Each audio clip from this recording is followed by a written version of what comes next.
அமெரிக்காவின் 50% வரி விதிப்பால் தமிழ்நாட்டில் வர்த்தகம் கடுமையாக பாதிக்கப்பட்டிருக்கிறது.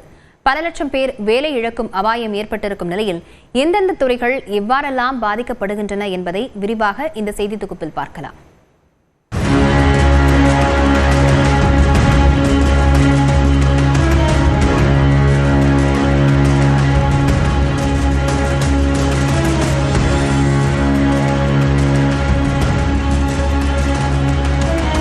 இந்தியாவின் பின்னலாடை ஏற்றுமதியின் மையமாக திகழும் நகரம் திருப்பூர். நாட்டின் பின்னலாடை ஏற்றுமதியில் 68% திருப்பூரில் இருந்துதான் மேற்கொள்ளப்படுகிறது. கடந்த 10 ஆண்டுகளில் அமெரிக்காவின் சந்தையை தன்வயப்படுத்திய திருப்பூர் ஆண்டுக்கு சுமார் 46,000 கோடி ரூபாய் அளவில் வர்த்தகம் செய்கிறது. குறிப்பாக திருப்பூரில் இருந்து ஏற்றுமதியாகும் பின்னலாடைகளில் 30 விழுக்காடு அமெரிக்காவிற்கு செல்கின்றன.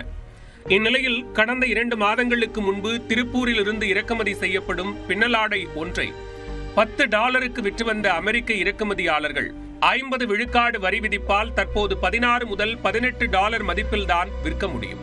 அதாவது இந்திய ரூபாய் மதிப்பில் ஒரு பின்னலாடையை சுமார் 870 ரூபாய்க்கு இறக்குமதி செய்த அமெரிக்கா தற்போது சுமார் 1,600 ரூபாய்க்கு வாங்கும் நிலை ஏற்பட்டுள்ளது. எனவே இந்திய பின்னலாடை துணிகளை இறக்குமதி செய்வதை அமெரிக்கர்கள் நிறுத்திவிட்டனர். இதனால் திருப்பூரிலிருந்து அமெரிக்காவிற்கு ஏற்றுமதி செய்வதற்கு தயாராக இருந்த பின்னலாடைகள் தேங்கிவிட்டன. இதனால் ஆண்டுக்கு 24,000 கோடி ரூபாய் இழப்பு ஏற்படும் என கூறியுள்ள ஏற்றுமதியாளர்கள் இதே நிலை நீடித்தால் தொழில் செய்ய முடியாது என்று வேதனை தெரிவித்துள்ளனர். கிட்டத்தட்ட எங்களுக்கு பொருள் இழப்பு என்கின்ற அளவில் பார்த்தீங்கன்னா ஒரு 500-600 கோடி ரூபாய் உடனடியான பொருள் இழப்பு அடுத்த 1-2 மாதங்களில் நிறுவனங்களுக்கு ஏற்படக்கூடிய ஒரு வாய்ப்பாக தெரிகிறது.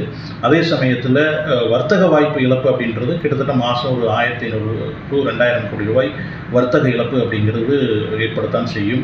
கம்பீட்டிங் கண்ட்ரிஸ் என்று சொல்லக்கூடிய வங்கதேசம், நம்ம வியட்நாம், கம்போடியா அனைத்து நாடுகளுக்குமே டாரிஃப் குறைவாகவும் நமக்கு அதிகமாகவும் இருக்குது. 30 to 31% நம்மளுடைய டாரிஃப் அதிகமாக விதிச்சிருக்கிறாங்க. ஏன்னா இது இன்டைரக்டாக நீங்கள் எக்ஸ்போர்ட் பண்ணாதீங்க அப்படின்னு சொல்லக்கூடிய ஒரு விஷயத்தை தான் இந்த டாரிஃப் உணர்த்துது. ஸோ ஒரு 5% 6% மார்ஜின் உள்ள ஒரு துறையில் நீங்கள் 30% டாரிஃபை எந்த ஒரு நிறுவனமும் அப்சர்வ் பண்ணி இந்த தொழிலை கன்டினியூ பண்ணுறது அப்படிங்கிறது மிகப்பெரிய சவாலாக இருக்கும். அது கிட்டத்தட்ட இயலாது என்றே நம்ம சொல்லலாம். இதேபோன்று மற்றொரு ஜவுளி நகரமான ஈரோடும் அமெரிக்காவின் கூடுதல் வரி விதிப்பால் திக்கற்று தவிக்கிறது. ஈரோட்டிலிருந்து அமெரிக்காவிற்கு நேரடியாக ஜவுளி பொருட்கள் ஏற்றுமதி செய்யும் அளவு குறைவுதான்.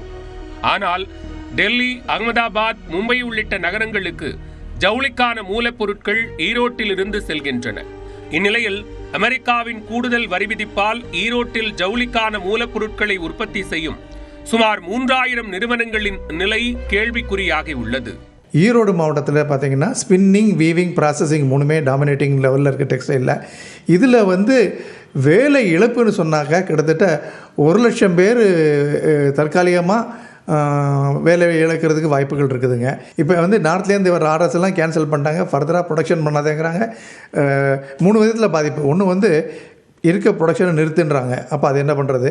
2வது ஃபர்தர் ஆர்டர் வேணாங்கிறாங்க. அப்போ இனிமேல் என்ன பண்ணுறதுன்னு தெரியல. 3வது ஏற்கனவே போனதுக்கு பேமெண்ட் வராது, லேட்டாக வரும். கோவையில் உற்பத்தியாகும் தங்க ஆபரணங்களில் 30% அமெரிக்காவிற்கு ஏற்றுமதியாகிறது. இயந்திரத்தால் தயாரிக்கப்பட்ட நகை, கையினால் தயாரிக்கப்பட்ட நகைகள், காசு மாலை, மாங்காய் மாலை என ஏற்றுமதியாகும் அனைத்தும் புதிய வரி விதிப்பால் பாதிக்கப்படும். இதனால் ஆண்டுக்கு 2,500 கோடி ரூபாய் இழப்பு ஏற்படும் என நகை உற்பத்தியாளர்கள் வேதனை தெரிவித்துள்ளனர். பாரம்பரியமாக செய்யக்கூடிய நகைகளை இன்னும் அமெரிக்காவில் இந்தியா வம்சாவளியாக இருக்கக்கூடிய அந்த மக்கள் வாங்கிட்டு தான் இருக்கிறாங்க. அப்போ அந்த மாதிரி ஒரு சூழல் இருக்கும் பொழுது இந்த ஒரு தாக்கத்தை ஏற்படுத்தினால் உடனடியாக இது ஒரு வேலையின்மையை ஏற்படுத்தும். வியாபாரிகளுக்கு நாங்கள் பல ஆயிரம் கோடி ஒட்டுமொத்தமாக வங்கியிலே கடன் வாங்கி எங்களுடைய வர்த்தகம் செய்து வருகிறோம். இவை மட்டுமின்றி கடல் உணவுகள், தோல் பொருட்கள் உள்ளிட்ட துறைகளின் வர்த்தகமும் கடுமையாக பாதிக்கப்பட்டுள்ளது. மேலும் சிறு குறு நடுத்தர நிறுவனங்களில் வேலைவாய்ப்பின்மை ஏற்படக்கூடும் என அஞ்சப்படுகிறது. இந்நிலையில் மத்திய அரசு உடனடியாக இதில் தலையிட்டு உரிய தீர்வு காண வேண்டும் என்பதே அவர்களின் பிரதான கோரிக்கையாகும்.